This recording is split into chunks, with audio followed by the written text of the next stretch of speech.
In today's video, we're going to be talking about the teachers that are excelling and the teachers that are not.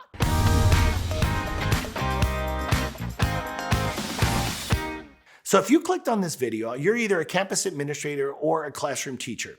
For me, as a fellow educator, I love this concept, but you're going to have to follow me for a second. So I want you to imagine education or your classroom right now as a car. Yeah, I know it sounds crazy, but a car that runs on 3 cylinders. And I love this concept because to me, everybody in education gets the same car. So if you're a campus administrator, you're leading your campus through this car, or if you're a classroom teacher, your classroom is the car.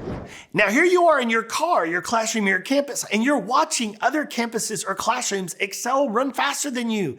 And you're trying the best that you can, and you've got it floored, and you don't understand how do they have more power? And I promise you, it's not a nitrous button. It's so interesting that everybody in classrooms get the exact same vehicle. And here today, I want to share this message with you because I think this is really powerful. That when in education, we all get 3 cylinders to run our engines on, but some of us only run on 2 speeds. And here's what I mean by this. If you look at education in general, we're always focusing on content and correcting behaviors. And those are huge aspects of successful schools and campuses. But here's what I also know, that content is the number one factor that every school system is evaluated in. Second of all, when it comes to behavior and discipline, disproportionality, office referrals, tardies, anything that impacts negative instruction, we're also evaluated on. So what I've noticed is that every school system at least wants to run on 2 speeds. They want to run with these 2 cylinders because that's the only ones that we're held accountable for. Wait, before we go any further, I know that you know other educators out there, and I think this is the perfect content for you to share with them. Now today, the secret and the sauce is understanding, well, how are those teachers just excelling past us? If I'm a campus administrator, what are the other campuses doing that's outperforming us? And to me, here's where I think you could find this trick. It's not a nitrous button. There's actually a 3rd gear or a 3rd speed that we rarely engage. And some teachers are just really good at this.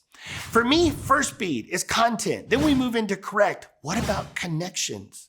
And here's what I laugh about is our favorite hashtag is connections before content or connect before correct. So if you look at our cars and our vehicles, we're coming into classrooms going, boom, first gear, you got to drive connections. Then you can hit that content. Then you can correct those students. And we noticed that those teachers and campus leaders that transform their classrooms and campuses by engaging all 3 gears, they accelerate past all the other teachers.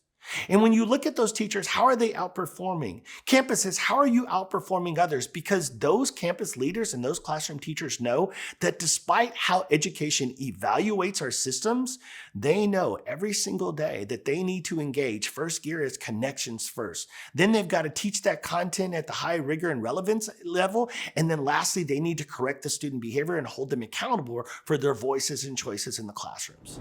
Now, if you don't believe me, let me challenge you. Research easily supports that the teachers that engage connections before content or corrections in the classroom typically have higher scores, better attendance rates, more student engagement, less discipline issues. I mean, ultimately, the most successful teachers in our classrooms, we rarely need to support them in the classroom.